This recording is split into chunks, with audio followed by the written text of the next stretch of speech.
Hey everyone, Jean Ginsburg here, and I am very excited today. I have a very special guest, Julia Pimsleur, and I think you might have known that name because Julia's dad is the creator of the Pimsleur method. And when I got to meet Julia, I was super excited. I was like, wow, I can't believe I'm meeting someone whose dad created this, giant movement. So I'm super excited that you're here, and let's I'm let's excited jump. to be here. I'm not going to ask you how many languages you speak. There is no test.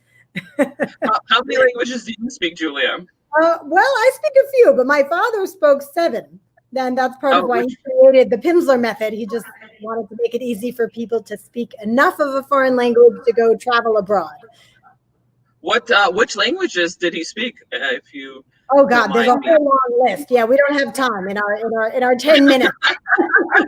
My dad. Well, what about you? How many languages do you speak? Well, let's see. English on most days, if I've had my nap. Yes. And Italian. Oh wow, that's super exciting. I speak 2.5, I would say. Half. So I was born in Russia, and so my first language that I had was Russian, and then of course English, because we're speaking English now, and then I learned Spanish when I was in school, both in high school and in college. So I wouldn't even say it's half. I'd say like 2.25, because I'm not very good in I mean, I can get by in Spanish, but I wouldn't say that I'm very knowledgeable of Spanish. not quite fluent, but that's okay. Oh, whoops, there's the phone going off. Of course, if I go live, the phone will go off. Yeah, no, that happens always. Yeah, Well, thank you today. Thanks for having me. Yeah, this is super exciting. Well, do you want to share a little bit about your background and what you've done and what you're doing now? Absolutely. So I started a language teaching company, a little bit in my father's footsteps, but to teach young children a second language, called Little Pim. It was language teaching for kids who were 0 to 6 years old. And I had so much fun in my first few years helping parents become their kids' first language tutors. We were doing well. We were selling DVDs at the time, and we got into national distribution, and we got to about 400,000 in revenues, Jean, and that was great. But I hit a real wall at that point, where I just felt like I was working so hard. I had so little time with my 2 little kids who were 3 and 6 at the time. And I was just kind of exhausted and burnt out, and started to feel like maybe I don't even want to do this anymore, because even though I started this to help parents be their kids' first language tutors, I didn't go to business school. I didn't have a finance background, and figuring out how to grow the company was, like, frankly, kind of elusive at that point. So I almost shut down, and I didn't, happily. I found a program to help me get the skills I didn't have to round out how to run my business. And that was just a game changer. I wound up raising venture capital, getting the company up into the multi-millions. We had a team of 10, and I was really running the company that I always dreamed of. But then I had a new problem, which is that there were almost no women in my circle anymore. I would go to entrepreneur events, and it was just like all men, like 2 or 3 women. And I have a lot of great female friends, and I was a women's studies minor, and I just really missed the women. And that's when I did some research and found out that very few women ever get to 1 million in revenues. Have you ever seen that stat, Jean? Do you know what the numbers are around that? I actually looked this up a little while ago. So what is the stat? Well, it's fewer than 3% of women entrepreneurs ever get to 1 million in revenues. So is that 3%? Is that 3% of women entrepreneurs, or 3% of the total population?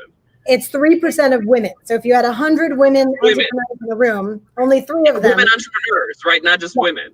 Okay, women entrepreneurs. Got it. Okay. So only 3 would be making over 1 million. No, it's a great question. That's very specific. Trying to figure out, what's the pool are we talking about? Is it out of the whole population? Is it out of just women? Is it out of women entrepreneurs? Because it's important to know. But yeah, that's still a pretty small statistic. 3%. Right? And if you add the color lens, only 1% women of color get to 1 million. And I just thought those numbers are way too low. Something's got to change. I was fortunate enough to get a lot of business coaching and training to help me get to 1 million and beyond.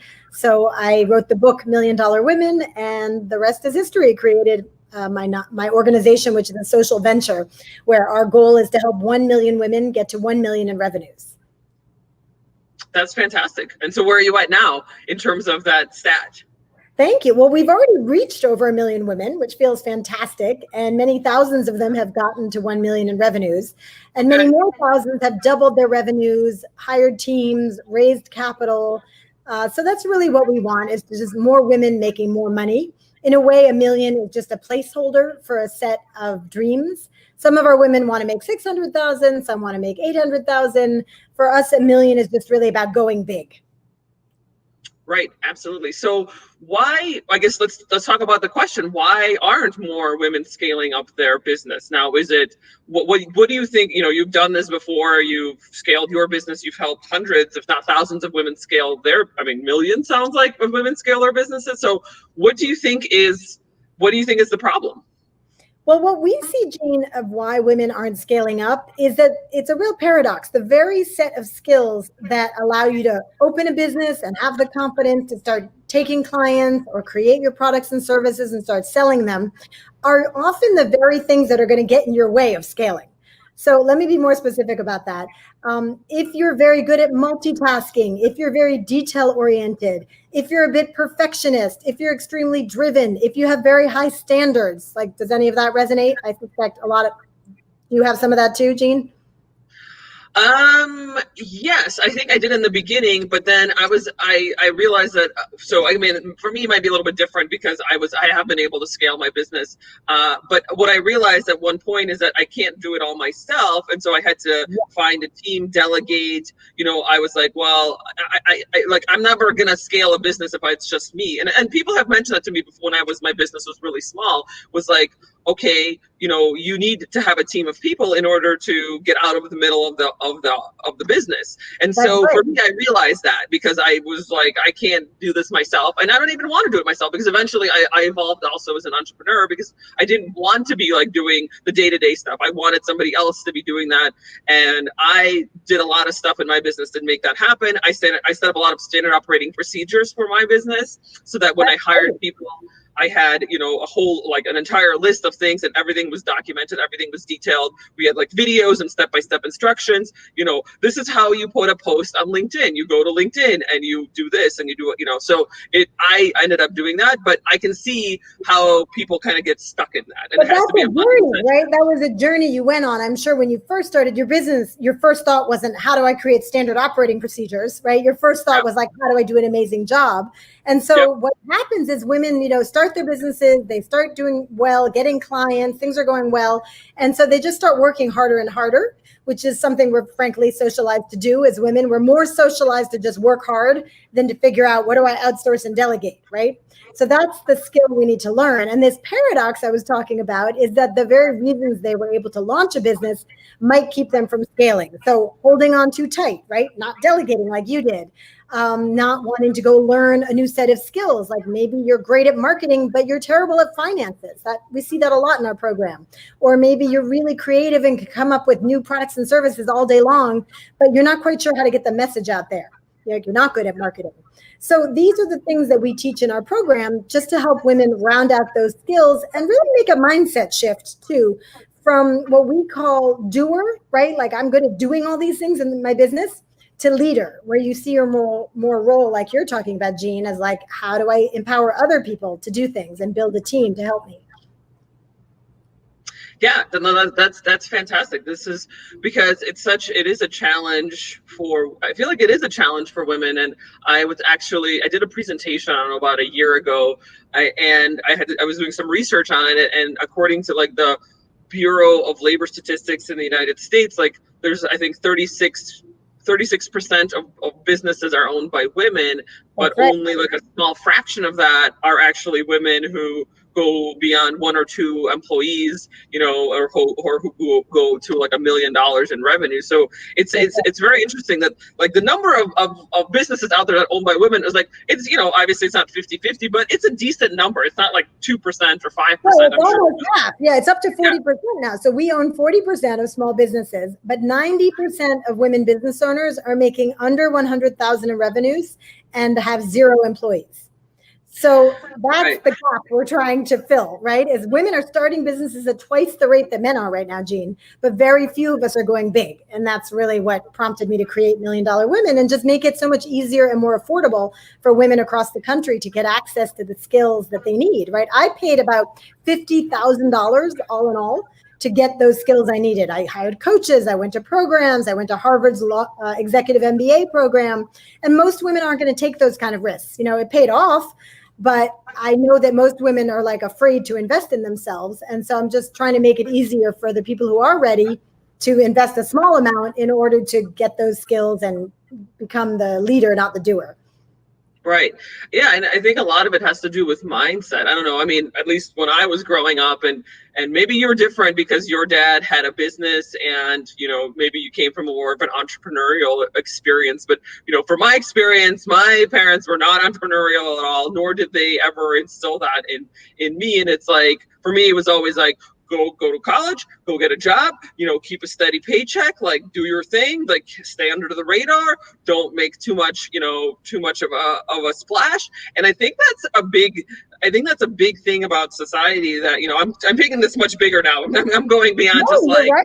This is like important part scaling of the businesses, because I think a lot of it has to do with mindset. A lot of it. I mean, for me, in my experience, I've had to come across and like get over that hump of the mindset that I had instilled in me when I was growing up, and the things that I had to learn that I learned from my parents. But I realized eventually, I was like, no, I don't want to do that. I am not that person. And it's just because my parents said that that's just how I should be. I don't want to go down that path. I want to go, my own path and create my own reality and create my own, create my own business. So I don't know. What are your thoughts? I mean, again, you came from an entrepreneurial experience, so maybe yours is different. For what you did, because when you don't have, like, I often ask women, do you have a parent who's an entrepreneur? Because it's a whole different thing if you've grown up seeing that kind of risk taking. Because at the end of the day, I think it comes down to your tolerance for risk, which as women, we're not really socialized to have the same risk tolerance as men do. Things are getting better. Plenty more girls are playing on sports teams and being put in situations where they do experience risk, in a daily way. But we're not yet at the place where women are as comfortable with taking risk. And the truth is, mindset is at the core of it all. I mean, when I wrote $1 Million Women, my book, I talked about how I was terrified to raise venture capital, to try to scale up my business. And I had this notion, this limiting belief. I don't know if you've heard that term, but it's like a negative belief you have about yourself. It's not true, but it feels true. And my limiting belief, Jean, was that because I was a creative person, like I'd been a filmmaker and I always thought of myself as a creative person, that how could I run a multi-million-dollar business? Right? That just seemed impossible because I didn't go to business school and I didn't have a finance degree. And I had to really get out of my own way. That was like the first thing I had to do was major mindset work. So that's what we actually start with in my masterclass program is mindset. Like, how do you get the go big mindset as a woman? Because it's not that we're not smart or driven or creative, right? Don't you know so many brilliant women, but they don't see themselves in this bigger way. And so they don't go after it. And that's right. Where it all starts. Yeah, I know, absolutely. That is so true, is that it's again, I think it goes back to like how a lot of women were brought up, especially like in the generation, maybe like millennials and I'd say like higher, and like millennials who are like in their 30s and up. Typically those women who were brought up to be like, don't make a splash. This is how it is. I mean, younger women are definitely much more, I think, have been brought up much more to be like, yes, go after it. Like, yes, even though you're a woman, like, it's like there's no, like they're trying, I think that, we're trying to make a distinction that there's no difference between, a man and a woman in that sense. Like, you can still go after it. It doesn't have to be that, like, you have to take less risk and a man can take more risk. So I think, we're moving in the right direction. Absolutely. And but we're not there yet. And also the average age of women entrepreneurs is 35 and up, whereas the average age for male entrepreneurs is like 22 and up. So that's also part of it. Well, if you think about the specialization, we think like we don't want to start our own companies until we feel like we've got some great experience under our belts. We're really good at it, right? Whereas like men are just like, okay, I think I can do this. And they go start it. And they have tons of role models. Whereas most people can name about 5 women entrepreneurs and then they get stuck, right? It's like Oprah, Sarah Blakely, Ali Webb. You get down the list pretty quickly. We don't have as many role models of these super successful women. But one thing we're doing now, I'm really excited about, is we're training $1 Million Women coaches across the country, because we've seen such great response to our program and we want to help more women. So we're training women who are coaches in our method, in our $1 Million Women method. And that's going to help us reach exponentially more women over the next few years. So if anyone's watching who's a coach and wants to, get involved with $1 Million Women, please reach out to me. You can go to my website, juliapimsleur.com, or find me on any social media. I'm very active on Instagram, and my handle is just @JuliaPimsleur. I'd love to hear from you. Awesome. Well, thank you. That's amazing. And it's good to have these kinds of conversations, because I want to make sure women are moving in the right direction when it comes to their entrepreneurship. And I'm sure that you have the similar mission to that as well. And that we are, we are. What is it that you see as the biggest obstacle for scaling in the women you work with? I mean, a lot of it is mindset. Yes, I would say that right now I work exclusively, I would say, with women entrepreneurs, and it's all mindset. It's crazy how the clients that I have that are more like that are the most successful clients I've ever had or experienced. Their mindsets are limitless. I would say they're limitless. It's one specific client that I can think of who has been like a 5-star, amazing, gold star client that I've ever had in my entire career. I'd say, as an entrepreneur, her mindset is just that she thinks that anything is possible, and she doesn't. I would say, also listening to other people. There's a lot of naysayers, there's a lot of negativity, whether it comes from our family, our friends. They don't believe in us, and so that makes us not believe in us as well. And so not listening to those people is challenging, especially for women, because I think especially women, we're kind of more of a social being, right? Women tend to seek approval, right? We want people to like us, and that sometimes means listening to people we don't really need to be listening to. Yeah, and I think that so a lot of it goes back to, and the other clients that I've worked with who maybe are not as successful as this person that I mentioned, they just, a lot of it has mindset. They're just not there. And they maybe, whatever, it's through parents, through society, through approvals, through friends, somebody made a comment here and there, and so they don't believe that they can actually do it.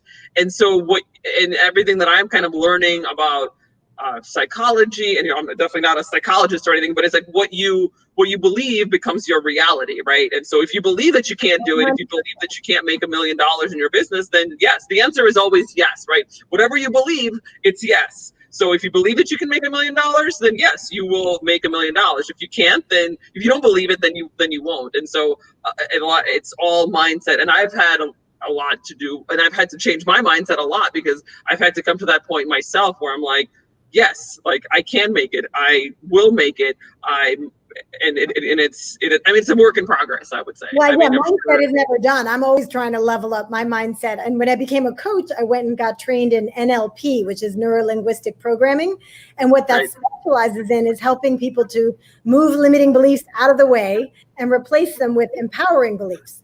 So that's something that we do all the time in our community, is help women see this thing you think is the truth is really just a thought you had over and over and over again until it became a belief, right? It got reinforced. So once we get that out of the way and replace it with the empowering one, which there are real methods for doing this taught in NLP, then it's open highway. Suddenly they could just do anything. And like you're talking about with this client, right? You just see people make more money, feel more confidence, feel so much lighter. It's really gratifying as a coach to see people make that transition. And actually, like you, I'm fascinated with the mindset piece. And my second book is coming out in April. It's all about mindset. It's called Go Big Now: Strengthen Your Mindset, Overcome Any Obstacle, and Crush Your Goals. And it's a book about the Go Big mindset. So very excited to share that soon. I'm very excited for your book. Yeah, I can't wait for that to come out. So yes, thank you so much for being here. This was super helpful, and I'm sure I hope that if you want to actually leave a comment in the comments box, I don't know, do you have access to the comments there on I would in love to hear what your audience thinks keeps women from scaling, because this is what we yeah, see in our program, right? It tends to be this delegation issue and not thinking big enough, and sometimes being too focused on being the doer, not the leader. But if people are absolutely. seeing other things, I'd love to see what those are. And Jean, Yeah, congratulations on all your success and everything you're thank you. doing to help women with their marketing and growing their businesses. Huge gratitude, and thanks for inviting me on today. Yeah, thank you so much for being here, and yeah, we look forward to your book, and we'll have you definitely on next time when your book is released, and we can Ooh, talk good. more Then you about can that. geek out on mindset for the whole time. That'll be awesome. Yes, I would love it. absolutely. All Yep, right, thank thank you so you. much.